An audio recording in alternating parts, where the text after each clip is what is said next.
Ma'am, impact news ni Rajrang Tong Bang Manung Hutna hari 360-degree analysis of news and events ta Mayam Butram Nokchuri. Manipur numit kudingi COVID-19 positive oiba masing hengalakpa misi mina yauksalakpa sin amaram oiraga nauna positive oirakpa miusing the yumda isolation toroga su leibi yai aduga yamna severe oirak targati makoisi COVID care center natraga hospitalized togodam ni haibgi wapum sing lakpa adugo even hospitalized toge haiba targa su hospitalization tonobgi damakta tongan state ki amati district wise committee semaga state ki committee aduna approval pira matung da hospitalized tagodam haibagi anoba rule mayam thola matung asida miyamna anyone kanaguma misagama ngasi natraga hayeng sida positive or taragadi COVID-19 positive or taragadi kari tawgadage yumda legadabra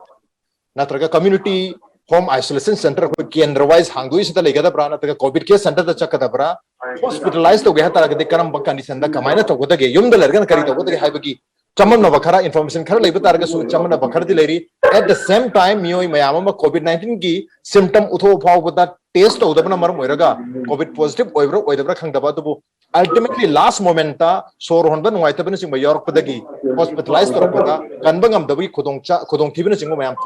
pagi thodong sing mere maramaduna kanaguma misakama positive orak taragati kari tawgadagi habigi matang sida khana nenu gdam tanga online gi khutang da sarug yabini gdam election birbasi Indian Medical Association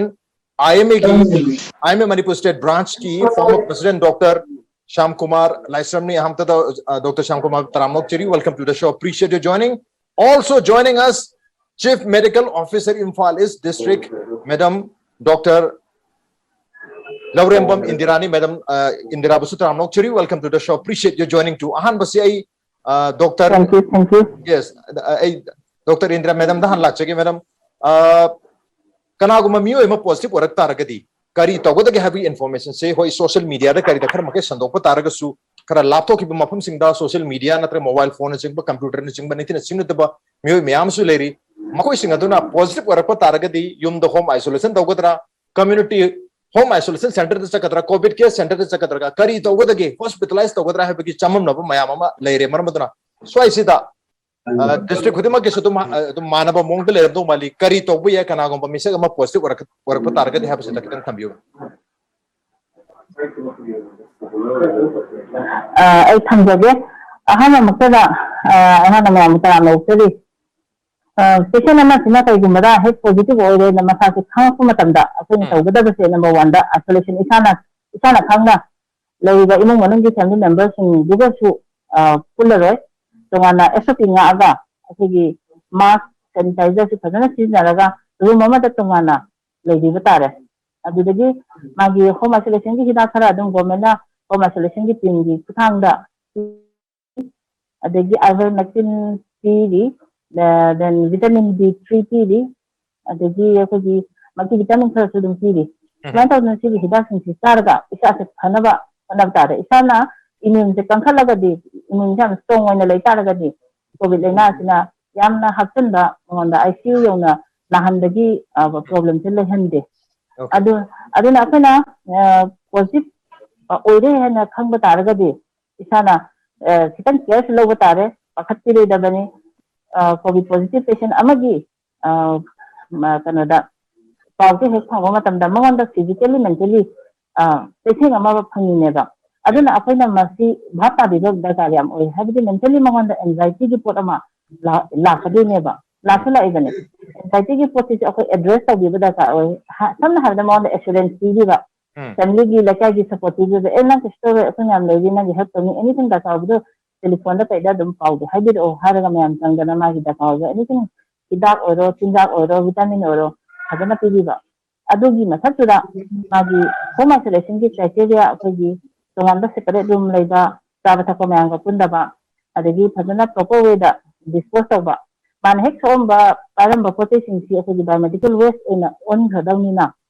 akoi disposable of the containers in sin naraga hadi 10 days ki magi isolation ki period cha leisa ꯃꯥꯒꯤ container ꯃꯥꯅ ꯍꯦꯛ ꯁꯤꯖꯤꯟꯅꯔꯝꯕ ꯄꯣꯠ ꯆꯩꯁꯤꯡꯁꯤ ꯗꯤꯁꯄꯣꯖꯦꯕꯜꯁꯤ ꯉꯥꯛꯇ ꯑꯣꯏꯍꯜꯂꯒ ꯑꯩꯈꯣꯏꯒꯤ ꯗꯤꯁꯄꯣꯖ ꯇꯧꯕ ꯏꯂꯥꯏ ꯂꯥꯏꯅꯅꯕ ꯑꯩꯈꯣꯏꯅ ꯄ꯭ꯂꯥꯁꯇꯤꯛ ꯕꯦꯒꯀꯨꯝꯕ ꯑꯃ ꯅꯠꯇ꯭ꯔꯒꯅ ꯑꯦꯅꯤ ꯀꯩꯅꯣ ꯀꯥꯔꯇꯨꯟ ꯕꯣꯛꯁꯀꯨꯝꯕ ꯑꯃ ꯊꯝꯃꯒ ꯑꯗꯨꯒꯤ ꯀꯩꯅꯣꯗꯨꯗ ꯂꯣꯏꯅ ꯖꯃꯥ ꯇꯧꯁꯟꯕꯤꯕ ꯗꯦꯂꯤꯒꯤ ꯑꯣꯏꯅ ꯃꯤ ꯑꯃꯅ ꯑꯗꯨꯒꯤ ꯄꯣꯠꯇꯨ ꯄ꯭ꯔꯣꯄꯔ SOP ꯃꯥꯒꯤ ꯄ꯭ꯔꯣꯇꯦꯛꯇꯤቭ ꯀꯩꯅꯣꯁꯤ ꯁꯤꯖꯤꯟꯅꯔꯒ equipment sizinaraga samna habada ko mask gloves adagi apron natraga su PPE oraga su ni amana adu daily gi oina dispose tobiba ma dakar oi aduga magi hidak langthaki adagi magi nutrition gi su akoina care tobiba ma dakar oi aduna kaigumba sigi conditions leiga patient si tang deteriorate toba yawra pataraga de hadigi phagadi ma se basically home isolation na di phai habidi mawanda marak thana soisida home isolation togadabra community home isolation center da chakadra covid care center da chakadra haibasi hek covid 19 positive oire habigi report lakpaga mangonda pau phawbir tuise karai dagi no mana kanada approach togadage kanaga pau phawna gadage habigi wahang amdile ado idati kamai tawni ma tumi akhoi Imphal East district ki oina masi district ate jesu leina leibani akhoi contact tracing ki team ama lei control ngi gi akhoi gi kenogi admission committee ma ko khaidoga group khara si khaidoga aikoina follow up tawje positive ki list se aikoina samna habda ngasi gi di pung ahum sirija koi min mangai round report lakre la iba ngasi gi report se da positive oiba yaw yumi sin se aikogi DSO district surveillance officer gi team sina amamam to oina phone call tawnai hari ba mi sin si condition karamada lege physically mentally comorbid oibra oidabra adum wa se adum masasi nadabra aduga ma home isolation gi facility leiba mi oidra oidabra si akoina contact tawrani contact tawraga pick up tawgadaba ma hadi home isolation gi facility leitaba mi oraga di either ma covid care center amada or natraga magi community gi home isolation gi facility AC wise sembagi program ama honorable CM na launch tawdana adugi instruction gi makhada hangdona ba yawre community home isolation hai tare adu loi hangdona rabanina adu deida isolate tawraga na daba mi singsiga pundana bagi akoina step lokatani aduga yamna naraba SpO2 gi magi changsi below 80 chathaba adu regadi akoina covid care referral system se sigi thabak sang tarani ana admission committee da adugi list share tawirani list share tawraga akoina mase state admission gi team amasule district admission team sina state admission team da akoina referral letter ama ijare iraga state team sina Jennings Rims CJ Hospital Babina Cancer Hospital nataga Raj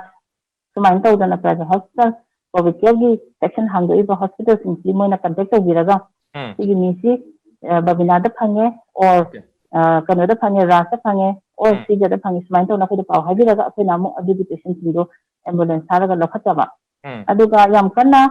problem oidaba kano magi SpO2 si 90 daga lairaba adugumba patient singsina akoina covid care center Imphal East oina di akoina bal bhavan natragana nupagina bal bhavan nupigina NSU National Sports University na asigi ani sidai akoina segregate tawna hotnajaba okay aduga home isolation facility leiba mi singsi gi moida permission home isolation tawjabi okay home isolation okay home isolation gi kudong chaba leijaba miyo singdi mayum da dum tawjaba yare aduna to bakahu gena community home isolation center natraga covid care center na chingda thaba yabu kudong chaba so dum leigani habni matang sei oja Sham Kumar da laksa matam duja covid 19 positive pu oire hekta batargadi mahak masa da su family imung da su adum mi pai ba madum lere mi pai rabina masi severe condition da dum sakhratra adi asymptomatic oibisu yai mild oibisu oramba yai adu positive oire hekta matam da magi mental status chala no hongi dana maram oiraga akiba ama adum founder hatare imungi mi da su masa da su adu kero lekai da su masina maram oiraga makhoi su casualty thokpadi yawradra haibagi nungang ma he positive oire harde adu yo khandlai adu swai sida positive oiraga di positive oiba khudemak severe case ta sakadra chaloi haibagi wafum dilere adu kayam yamba chang chat khigani kayam yamba chang na chaloi dagi miyam na karige damta mi pai ga da no mi paroi da haiba matang du da Sham Kumar kumai thambini Raz ai amatang hana sengduk joge ai si formerly president of IME hagidam yes state past president ni ko ꯑꯗꯣ ꯍꯧꯖꯤꯛꯀꯤꯗꯨ ꯑꯩꯈꯣꯏꯅ COVID-19 ꯁꯤꯗ ꯍꯦꯛ positive ꯑꯣꯏꯕꯒ ꯆꯥꯝꯃꯒꯤ ꯃꯅꯨꯡꯗ 35ꯗꯩꯅ ꯃꯧꯗ꯭ꯔꯥ ꯐꯥꯎꯕꯗꯤ ꯌꯥꯝꯅ ꯑꯩꯈꯣꯏꯗ ꯀꯩꯁꯨ ꯏꯆꯝ ꯆꯝꯕ ꯂꯥꯏꯑꯣꯡ ꯎꯠꯇꯕ ꯌꯥꯏ ꯏꯆꯝ ꯆꯝꯕ ꯈꯔ ꯎꯠꯂꯁꯨ ꯌꯥꯏ ꯑꯗꯨꯒ ꯆꯥꯝꯃꯒꯤ ꯃꯅꯨꯡꯗ 5ꯗꯩꯅ 15 ꯐꯥꯎ ꯈꯔ ꯂꯥꯏꯑꯣꯡ ꯎꯠꯂꯛꯀꯅꯤ ꯑꯗꯨꯒ ꯌꯥꯝꯅ ꯍꯣꯁꯄꯤꯇꯥꯂꯥꯏꯁ ꯀ ꯇꯧꯕ ꯑꯀꯟꯕꯗꯤ ꯆꯥꯝꯃꯒꯤ ꯃꯅꯨꯡꯗ 5ꯃꯨꯛꯇꯕꯨ ꯍꯥꯏꯕꯁꯤꯀꯣ ꯑꯗꯨꯅ ꯑꯩꯈꯣꯏ ꯑꯌꯥꯝꯕꯅ ꯃꯥꯁꯤ ꯄꯣꯖꯤꯇꯤꯚ ꯑꯣꯏ ꯍꯥꯏꯕꯅꯤ ꯅꯥꯏ ꯍꯥꯏꯕ ꯅꯠꯇꯦꯀꯣ ꯑꯗꯨꯅ ꯑꯩꯈꯣꯏꯅ ꯄꯣꯖꯤꯇꯤꯚ ꯑꯣꯏ ꯍꯥꯏꯕꯁꯤ ꯅꯥꯏ ꯍꯥꯏꯕ ꯅꯠꯇꯕꯅꯤꯅ ꯑꯩꯈꯣꯏꯅ ꯄꯥꯈꯠꯅꯤꯡꯉꯥꯏ ꯑꯣꯏꯗꯦ ꯑꯗꯨꯕꯨ ꯑꯩꯈꯣꯏꯅ ꯆꯦꯛꯁꯤꯟꯗꯕꯗꯤ ꯌꯥꯗꯦ ꯃꯦꯟꯇꯦꯜꯂꯤ ꯑꯩꯈꯣꯏ ꯄꯥꯈꯠꯄꯁꯤꯃ ꯄꯥꯈꯠꯇꯅꯕ ꯍꯣꯠꯅꯒꯗꯕ ꯑꯗꯣ ꯑꯌꯥꯝꯕ ꯑꯩꯈꯣꯏꯒꯤ ꯒꯣꯔꯃꯦꯟꯠꯅꯁꯨ ꯂꯥꯎꯊꯣꯛꯄ ꯈꯣꯠꯄ ꯑꯗꯒꯤ CSO ꯃꯌꯥꯝꯁꯤꯅꯁꯨ ꯑꯗꯒꯤ ꯃꯤꯌꯥꯝꯅꯁꯨ ꯁꯨꯝ ꯈꯪꯕꯗꯤ ꯍꯧꯖꯤꯛꯁꯤ ꯄꯥꯈꯠꯄꯗꯤ ꯈꯔ ꯍꯟꯊꯔꯦ ꯑꯗꯨꯕꯨ ꯑꯩꯈꯣꯏꯅ ꯉꯁꯥꯏꯒꯤ ꯍꯥꯏ ꯔꯤꯛꯁ ꯑꯣꯏꯕ खरा चाही हुबो हेनबा लाइना आरिबा लेबा बीपी लेबा लंग डिजीज लिवर डिस फिरा के सुबा लेबा सिंगदी डायबिटीज लेबा सिंग आस्मा लेबा सिंग को अदो यामना नोइबा सिंग मोदि खरमु सेक्शन बतारे चाही हुबो मथक सिंग सिदी अदु नतगदे अखोइना युमदा नसाई डॉक्टर इंदिरा ना हाइबा दुमाइ तौदना युमदा अखोइ चिंजाक फजना चारगा हाइजिन फजना मेंटेन तौरबा डाइट फजना तौरगदि अखोइ युमदा दु लेरगा लोइरे अदु होय करिगुंबा लाहौ लापो खोटपा मोइसिदि अखोइ पैरासामोल चारगा याय मही मनाइ फजन थक तारे साजेल तौ तारे हाइजिन लै तारे सोशल डिस्टेंसिंग फजन तौ तारे मार्क सिन तारे को सी मा लेरे अदुगा अखोइना एसिम्प्टोमेटिक ओइबा सिंगसिदि अखोइना युमदा होम आइसोलेशन सिना ख्वाइदिगी हेना फै पैसासु तिंगे अदगी गवर्नमेंट की पैसासु अरेमदा लोइसनदे मियामगी पैसानि गवर्नमेंट दे चखिबा आइसि अरेमदा लोइसनदे अदुना होम आइसोलेशन सिना ख्वाइदिगी बेस्ट ने अदुबो होय युमदा हौजिकसी मागी तोंगान बारूम टॉयलेट लेतबा का लेतबा सिंगदुगिदि सिम्पटम लेतबा सिंगते अखोइना कम्युनिटी फैगी होम आइसोलेशन सेंटर सिंगदा थमगा करिंबा सिम्पटम खरा लागदी सिम्पटम सिंगसे लागदी अखोइना कोविड केयर सेंटर सिंगदा थमगने अदुना मियामना यामना नै पाइनिंगाई लेते होय अनाबा हाइसि मारी यामना सिगनबा म सिबगी चांग अमसु यावबनिना मियामना किनदिस लेदा फैगी government so mental health society लेडी स्टेट की when so khoi counseling tawdana mi singsi district ki mental health society su leiri smaina counseling tawdana moi singsi ki handra gadi aduga moi singda properly mi singsi da moi gi phajna khoi gi chang naina moi temperature yengba SpO2 yengba adagi atopan khoi gi nodal officer singsiga district surveillance officer or district team singsiga covid team singsiga moi ga toina wari sanaragadi अखोई नंगी head खितंग नुंगाइरक्तब कांसिदा मोइबु पुखत पिनिंगाइ लेरगदि होजुक मयामना कीरिसि हाना किनरमिसि IC करिबा Covid नारिबा positive ओइमिसिना हेंजलगदि चलना कांदा फमुंग फंगोइद्रा हाना खलमबसिगी मिपाइबिसना फमुंग option नरमनि hospitalise तो मथौ तादबसो hospital पैसा तिंग तिंग private hospital government की सिंजा चत्रबो private hospital पैसा तिंग तिंग चले हाइजैबा अदुगा सुबंगी के हौजिकि अखोई की कोविड एडमिशन कमिटी स्टेट की सु लेरमनिना अदुगा मोइबु मफम चाना हेंजलकपा कांदा नोगी दमकता अखोई कोविड की स्टेट की लेडी हाइबसुमा मोइद खन्नगदि मोइना पाखतना पाखलगदि नुनसो हंदांदनि अदुना पाखतपसे हंदालगदि मिपाइ हंदिला रास्ता Okay. Ozagi खोजन खितंग क्लियर होई वाले तो ओजादा मखाता ना मुंग लाचगे मरक तना ई मैडम इंदिरा ता लाचगे मैडम होजिकी अखोगी युम द होम आइसोलेशन तो बा कांगु सिंग हाबा तारे अखोगी डिस्ट्रिक्ट सर्वेलेंस ऑफिशियल टीम गा दुमक पाव फाउनै हाबनिना युम द होम आइसोलेशन तो मतम द मरोइन येंगुजे फीवर लेबा चेक तो बा मा अदुगा अखोगी ऑक्सीजन की लेवल सैचुरेटेड ऑक्सीजन की लेवल SpO2 सी चेक तो दुनी अदुना सिगी हाइरिबा मयाम से मेजर तौनबगी खुजु खुलाई सिंग से मयुम the लेजतबनिना अखोगी district lenga ki maike de have tar masil loina provide to bidura aduga karigumba ma ki SpO2 level se 95% ki makha da chakra oxygen level se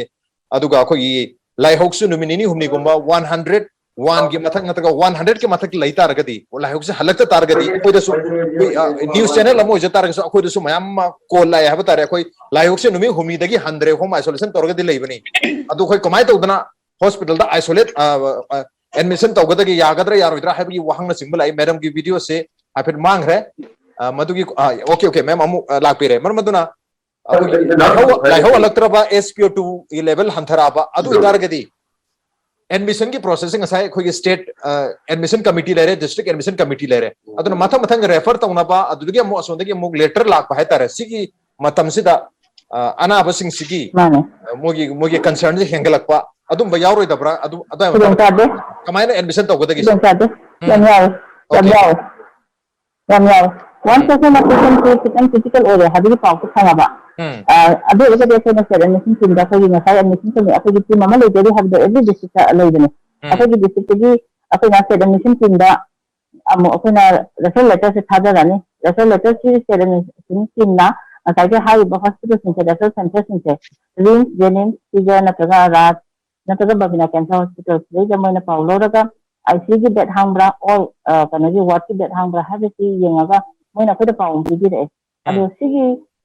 kana se process ya kitang di patient ki pudong jade akhoi de kitang pudong jade de wa le habidi akhina urgent hoina pukhaning ba patient de masam kitang law sigi process ya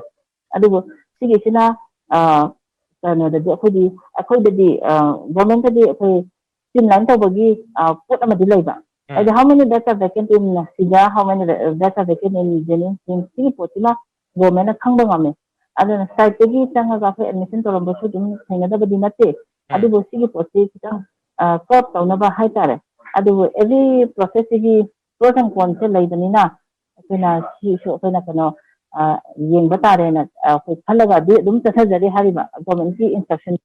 Okay. Ato may husik admission to hospital da hospitalized to ba hospital da ming jan bagi process ya batare ko gi state committee se mi district committee se mi maduda ko district to gi team do na pau pir matung da refer to matung da mako se admit to bu yani ha bagi system mama process am lai rabani na sigi process system se bypass to raga kana ko misa gamana magi imung da yori mi si positive bagi condition se severe osale hospitalized to mathok ta re ha targadi हाइरिबा system से bypass तौर directly माना चनिंग hospital अमदा चशन ब याबरा मदु याहंदबरा कमाय थंबिनिंग दाय दुजे याहंदे सिगी पोचे bypass तौर तत्तसे हाउजी स्ट्रिक्टली सिगी हॉस्पिटल सिंसे सिंसे ना एक्सेप्ट तौदे ओके एडमिशन लोग दे खोगी डिस्ट्रिक्ट गी ती अमला हंदियो अदुगा सेट एडमिशन टीम गी ती अमला हंदियो हाबिगी kana sida norm sida si fix tawraga leidani na sigi site gi setang basa ikudem sa pa ti de okay ato ma'am kano gi khogi ngasai gi district committee dagi state committee da referral letter tha ba dagi state committee gi maikai dagi final approval pirakpagi matam sida matam yamna lowbasina maram oiraga anaba gi imung dana tra anaba da inconvenience thokpa moida ngaingam daba du madi leitabra ada itu jadi madu kita hantar ke dalam tadi kan experience dia kena communicate tahu okay habi kena adi communicate tahu nai dum pau phau nai aduga mo de su dum kena bhat hali si mana khagi government ki norm ma le rabani si indaba yada bana ngatan ngai biyo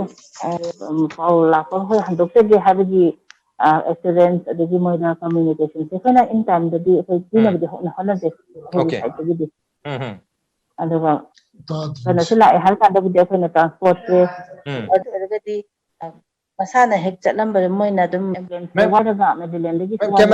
camera to mem gi khushi amna kana to kitang lothok piraga di ha yes habi me kana to actually mana mission team gi sigi process de sa akhina piwa yamna dakar oi akhina anis mana da in time da communicate ba ma da ka na to gadi mo ju lang thak na ri bani na anxiety tension si yamna moi da yamna lai ha tare adu gi du akhina assurance piraga convince tawna ba akhina kana jai okay mathang sei oja sam kumar la oja sam kumar khonjal tabi ko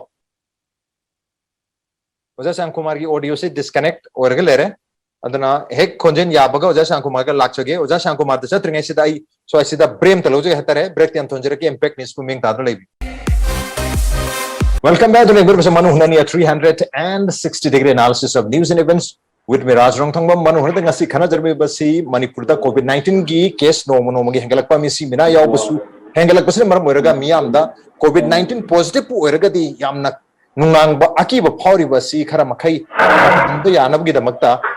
karigum positive orak targadi akoi kari tawgadage yum da legadra hospitalized tawgi ha targadi karam ba condition da karam ba mong da karam haina kari process ta khoi si hospitalized tawgadage adu yum da leiba targana akoi kari to mathuk tabge habagi matang se khana jarmani mathang se uza sam kumar da se uza break mama su uza ga wari saba yam phangjawdre uza yum da home isolation tawraga leiba positive oirba musing abatare makoida karam ba condition si yamna angelak targadi makoi se makha tana hospitalized toba natraga makoi makha tana covid care center to boiro mase chatpa mathau tare habase makoi khangjaba ya ga de lepse bangam ga de habagi condition khara haba tar ana kari layung sing se koi khitang mase attention toba yung gi bin obi masan obi khara care lo mathau taina koi thamba ya base kamai habini koi gi lahu ba lokhu basi henjalla ba numit humi malani ga henjalla ba aduga marone SPO2 si koina 94 dagi ga hangara agadi kitang kiningai wale aduga koina saiki sahi fufu behet hela ba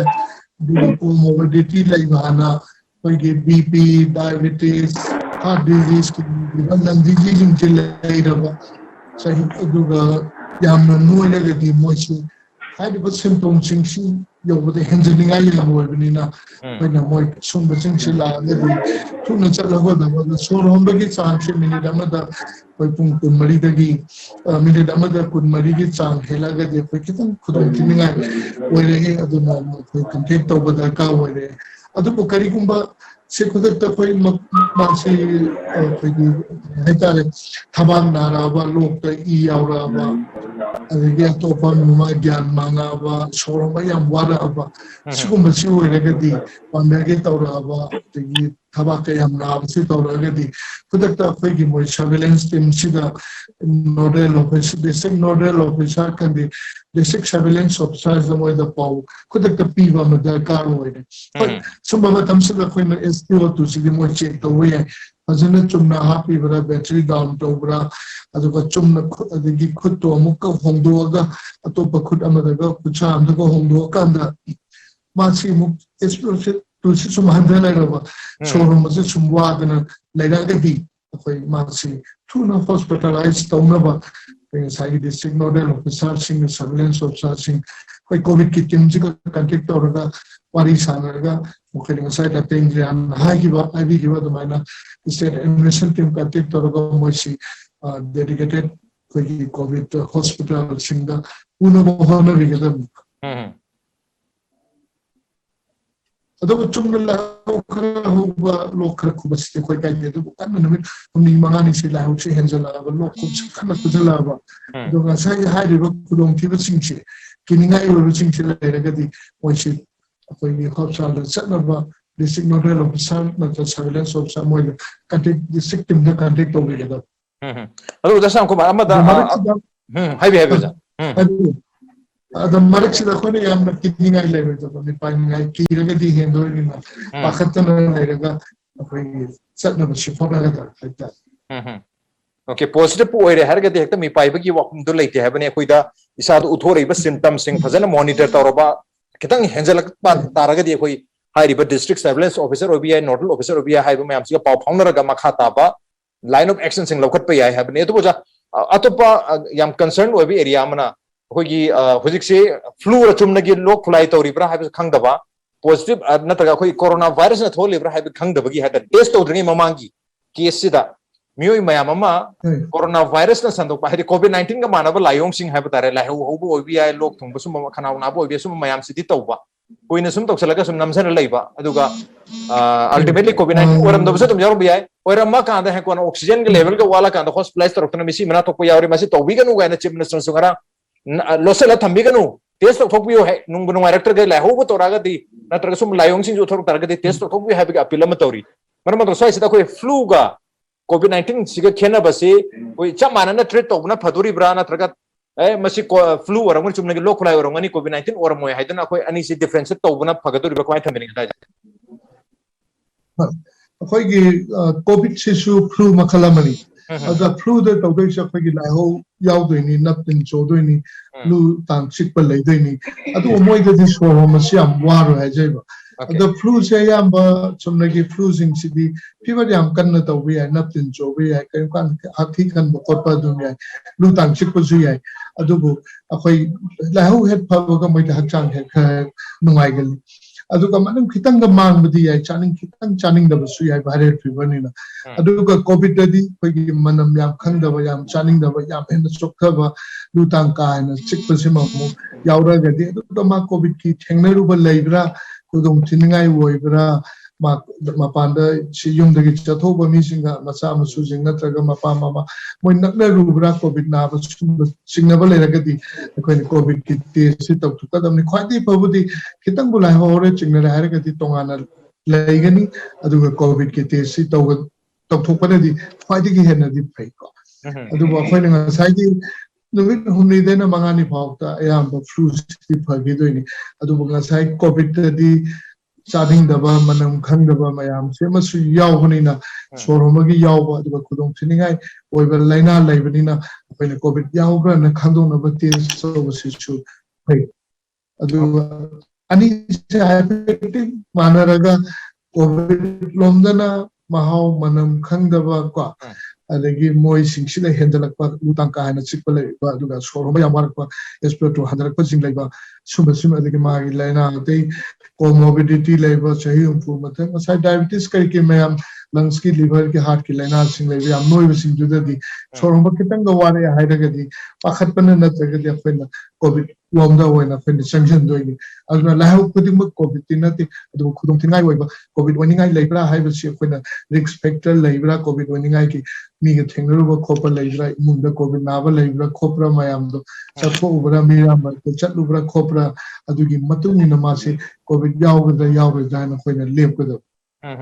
अदु test थोपना दिखाइ Okay. Test to thoklo di khwaide phai du maru ina magi history haba tare hau khibna mit kharani da kana pullu ba chatho wa leibra khopra habagi masana history se kitang check to biro matung da okay chingna targadi aduga lai hauna singba sung makal gi flu gi layong sing lei targadi COVID-19 or masu yabagi chingnaba lei targadi test to thokna di khwaide gi phai habne to test to matam da positive orak targadi positive oiba khudima severe case sa kan habel leite maramaduna mi paini ka sil leite habagi message sini yam strongly ngasigi discussion asi da pijaning si matang sei madam indira lak chage madam indira na to na koi screen na touch story se koi viewers na ti khang da ni na karigino ma'am na screen touch story se to na habiram baya to ma'am se ma'am lakpase phone ma'am lak hai to imphal iski cm hone madam ori se to imphal iski complaint ma'am la ngani imphal iska west na khwaidagi yam na covid strike leri yes ma'am ma'am na waro bitaba ai hajari hoi hoi ado ma'am ma'am na waro bitana ba hajari ai phone se imphal iski case ma'am lak piramani lakpani na थेंगरी बा कोई खुदोंग चादा बस तुम लेरम बया है तारे तो आया मना लोइना मा कोई एडमिशन तौक जगे है बसिना तुम ओरम दोंग बाले अदुना प्रोजेक्ट से करम मोंग दा कोई डील तो भी रहे तारे मियाम से कोई पॉजिटिव वेब पार्टी सिंग की दमक है तारे positive oirebu taragadi akoida pau lagadi either moida koina hana hangi home isolation tawningbra natragana kano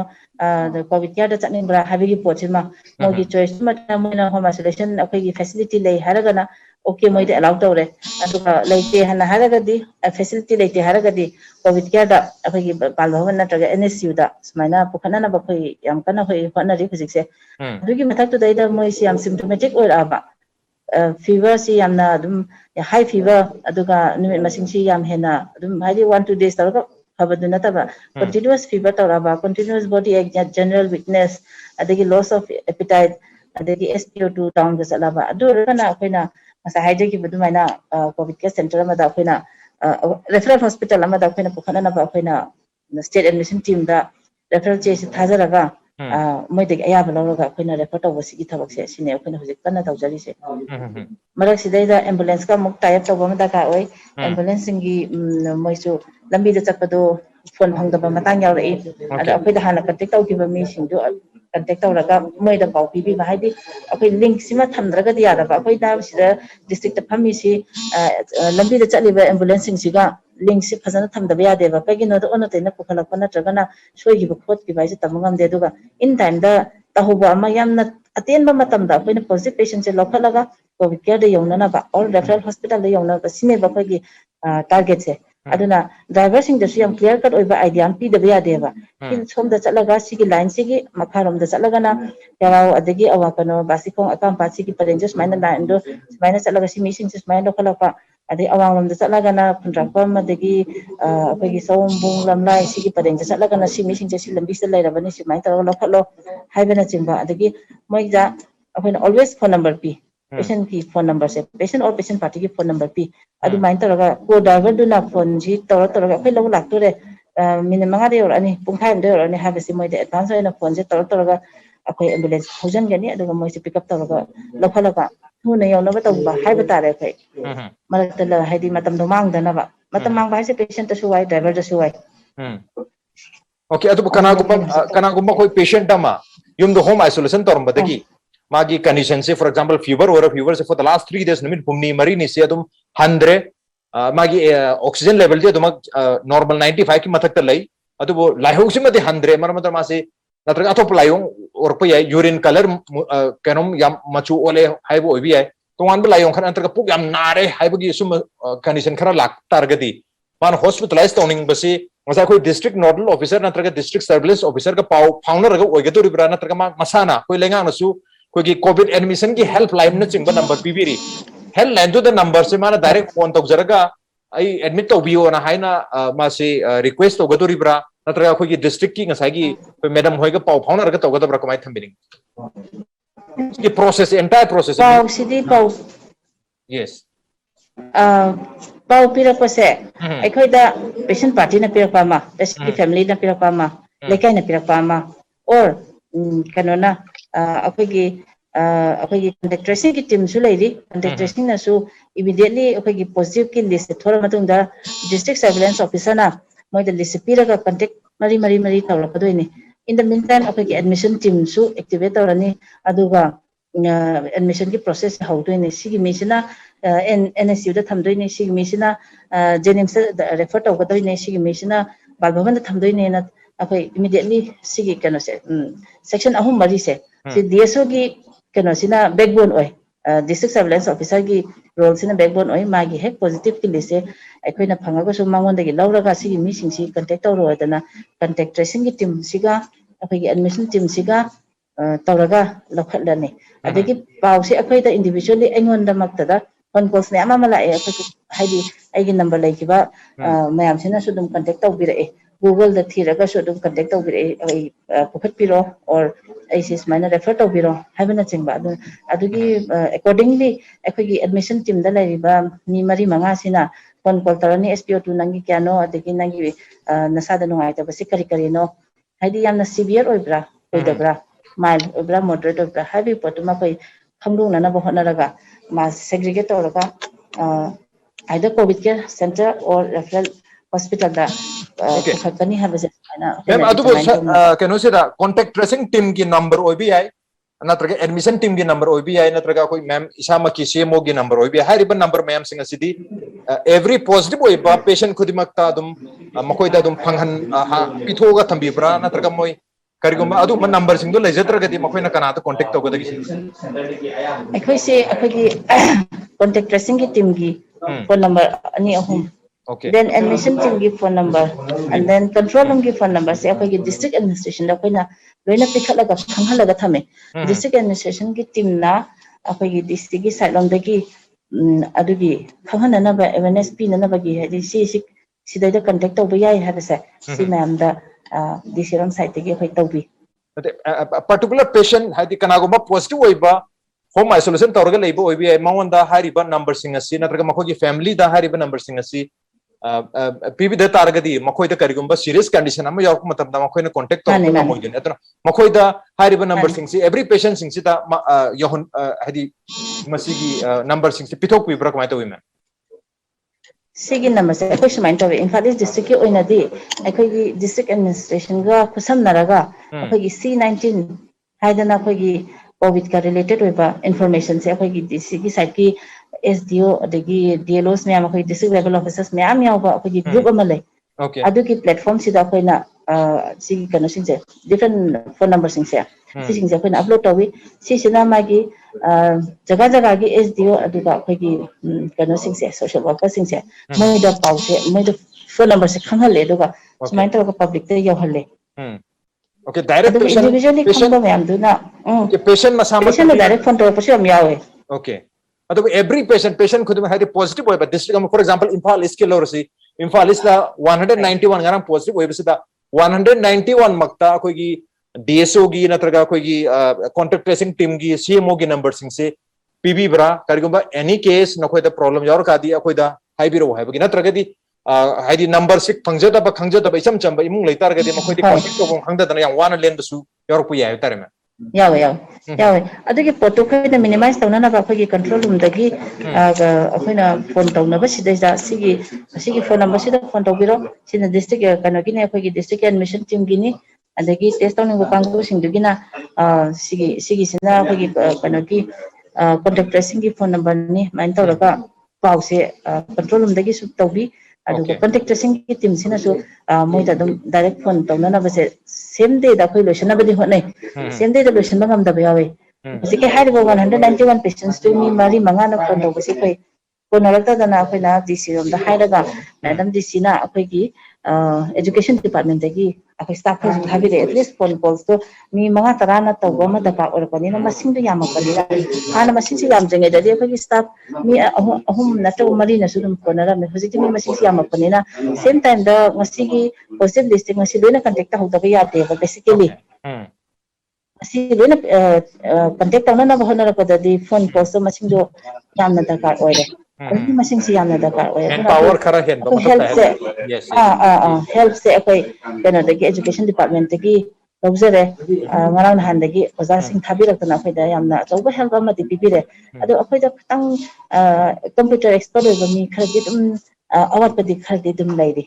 haidi ado muk print tawdori ne ba hariba positive print tawraga magi particulars nam dong ching thokpa adu ba mu akoi na Canada testing team dom thada gi doi ne ba ngasi gi contact tracing na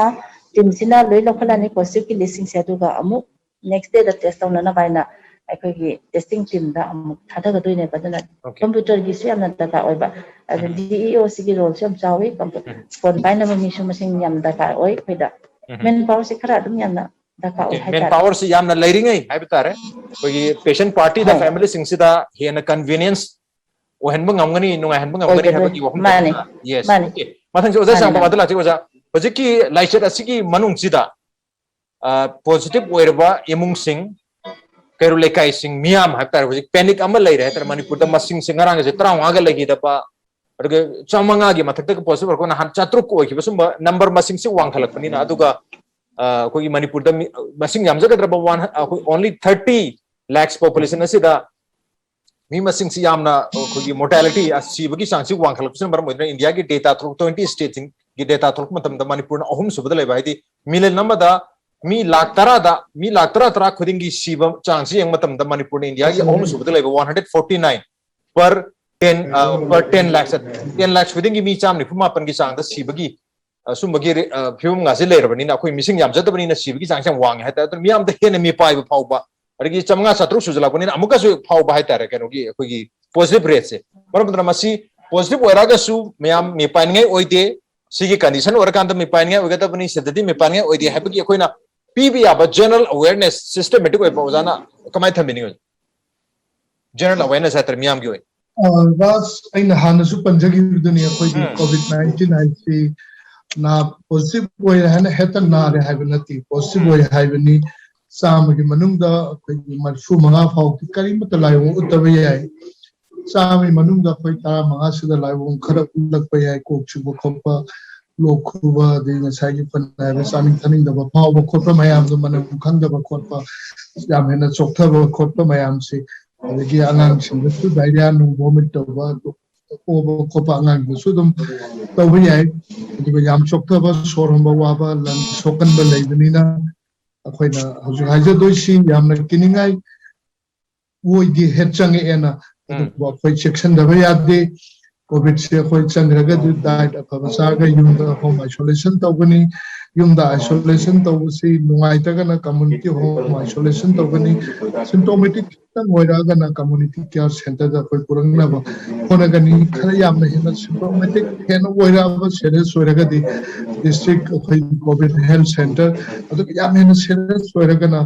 district koi covid hospital dedicated covid hospital nataga dedicated covid block koi hoji dedicated covid block se koi seizure gumba adagi koi rajgumada private lady government jenims rimsu koi dedicated covid block type tani dedicated covid hospital makte koi highway adri jenims se dedicated covid hospital om ta khitang nakshali aduna akoi gi infrastructure sing chi am pakalan ba mathau tai aduga mi sinsina chumna khoi na sai gi chaba thakpa pan ba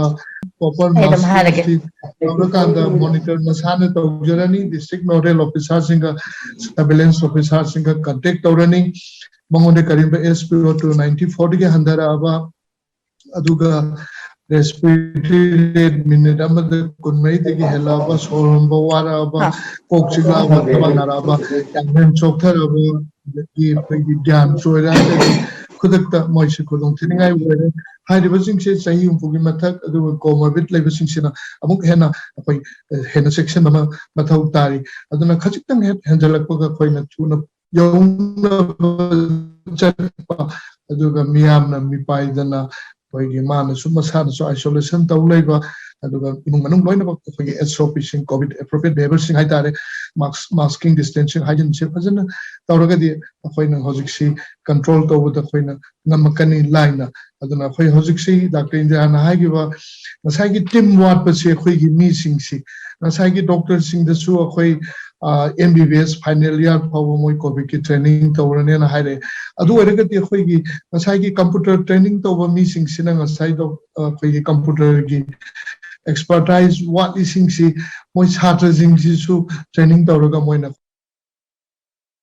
Uzagi konjil se audio se chak rehta uzana ongta on to biraga di uzagi konjil se lakau mal computer sai se pahan laga di tazer uza happy uza oh koina si to ra di sa main part si amaru oi koi mi amana 24 hours to se kayam kina 24/7 se to ngam doino ship leita bani sagi wazala ko sumai to na akoi inga sagi pulse polio da all department sangmin ang with sumai to na covid da su education gi agri gi forest gi kan department khudimak se loina bak changa ga akoi healthcare worker da ngata na ta hoi health ka mari le na ba tasing balaying borom du the health na tawraga su asagi supporting staff sing sidi atopa department gi loga sa integrated in changa ga di akoi na asagi staff ward pa sing gi healthcare worker sing da awa bo weri sing si pung kumari su pa phone sum pai leibe ya boti aduna hojik ti akoi na urisi surveillance team sing si da nodal officer sing da anytime nungdang da su ayum din matam na na phone pai ra bi si da tongan ba mo akoi gi su ma system ma kela da ga tawri ba to sumaina akoi gi district ki suma gi system ma leiraga di kanana phone pai ni kanana contact to ni kanana thani sumain tawraga di akoi na si gi control to ba si da khachtang hena akoi na line akoi wadana control to ba ngamani okay ko ado akoi chechen ba ma da ka wai akoi kitang kom tho ba akoi na ngame khalu da kom tho de gi akoi hoji awa ba se thengnari ni aduna hojik si akoi lai thok pa ya di akoi na panjadoi si any politics any religion science yaudavani aduna akoi na akoi thodo wathuk sin da science yaudavagi constitutional lum na logiba ano vote toksalakpa adagi dharma gi achok pilgrim mayam la kiba religion si da khoina science yaudavagi akan ba khoi gi kanosi andaki second web se sathi sidani khoina hoji akoi election bo walok budagi ba mathau tari khoi komto pe adi aduga hojik so khoina science every khoi gi no gi punchi gi thodo wa thok sing lai kai gi so khande lo ma khande science out of sunga ya ro dharma karma gi mayam sida science means covid ki pandemic ki science the distancing hygiene adagi mi getting handaba mayam se akoi pun ba ma khak changi law enforcing agency na hena kan ma mi chanjan ba ma su amuk chan apun ba integrated oi ba effort to ni mathok tari se duga lenga ki COVID management tawriba system asu waliba manpower mayam si suning thina lehen taragadi management tawbada huji kudong cha da mayam mayok nariba sum mayam si su amuka headna masi hena nuai han ba yabagi pm sung leiri adu masi apun ba integrated effort ugadam ne duga miyam na huji section laga leiba semati mathok tari section dabada ki andaki second web si yamna chawna lakpani habsi ki yam chawra sawra ba example nationwide dere maramudra manipur da su section lengai hariba management se da khoi su mating pangbo iduni maramudra lega na thoi ba guideline SOP map se khoi in mathok da duga positive oire haibna su mi pani leite haba uja sing la thambi khare koi 85% mio chama possible matam da 85 cha da mai phu manga rom di asymptomatic na taga mild symptom oiraga leiduri ni maramaduna yam severe work pagi chance leite yum da na taga community home isolation center sing se da yam na nuai na wakal nuai na lerega yam thuna dum pharpi aba anaba mani section lagadi sang su sang oi duni habagi wapum sini on the road ngasi onati manu hungi thomse mata sar sinjerge ngasi thorom se da madam indira madi oja sam kumar na online ki khudang da saru gabi dum ngasi thorom se ba thawa pi kheba madi mapum phan ge damakta panelist ani ko aro besta amukana tha so chari appreciate your joining masan ngasi ki manu hungi thorom ngasi edison se karam to bi page ko dekhan pi agane ko mail id impactnews@gmail.com natra ko ye Facebook page www.facebook.com/impactmanipur da join to biraga comment amadi feedback tha bir pi agane. Well, ladies and gentlemen, thank you so much for joining us on the other side of the screen. Until next time, this is Raj Rantong signing off. Kurumjan.